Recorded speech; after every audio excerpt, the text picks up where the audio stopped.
دوستان عزیزم، درود و مهر. امیدوارم هر کجا این دنیا هستین حال دلتون خوب باشه. اگه دنبال طعمی اصیل و بی‌نظیر از اصفهان هستید، این ویدیو رو از دست ندید. یک غذای سنتی فوق‌العاده خوشمزه که هر لقمه‌اش پر از تاریخ و خاطر است.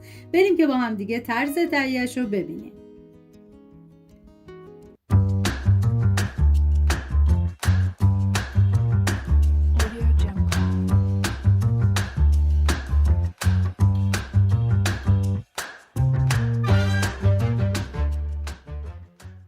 ما برای این غذا نیاز به 400 گرم گوشت داریم که میریزم داخل قابلمه همراه با یه تیکه چوب دارچین و مقداری فلفل سیاه.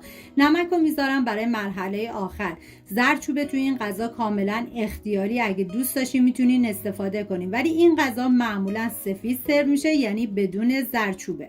مقداری آب میریزم، زمان میدم تا گوشت بپزه.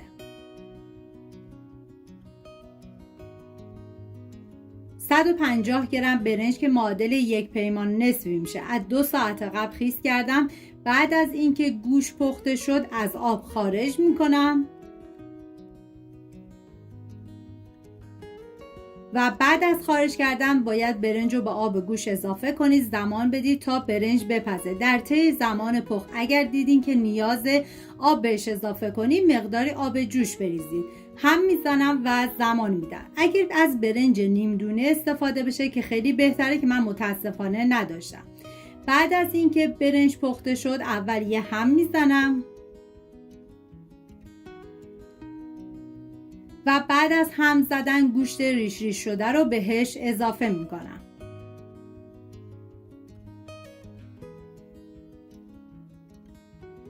هم میذارم تا همه مواد با همدیگه مخلوط بشن. این غذا برای 5 نفر در نظر گرفته شده. شما به اساس تعداد نفرات باید مواد رو کم یا زیاد کنید. حالا باید با استفاده از گوشت‌کوب دستی بکوبید، یا میتونید بریزید داخل یه سینی و کفمال کنید، که به کوبیدن داخل سینی میگن کفمال کردن. من کاملا میکوبم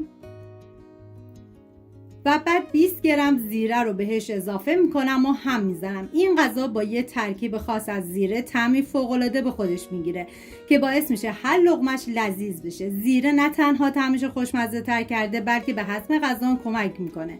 باعث میشه که راحت تر هضم بشه و در آخر داخل ظرف بریزید و با پیاز داغ تزیین کنید. ممنون که تا آخر ویدیو همراه من بودین. اگر این غذای سنتی رو دوست داشتین ویدیو رو لایک، کانال رو سابسکرایب کنید تا از ویدیوهای جدید با خبر بشید. سپاس از همراهی همیشگیتون. تا درودی دیگر، بدرود.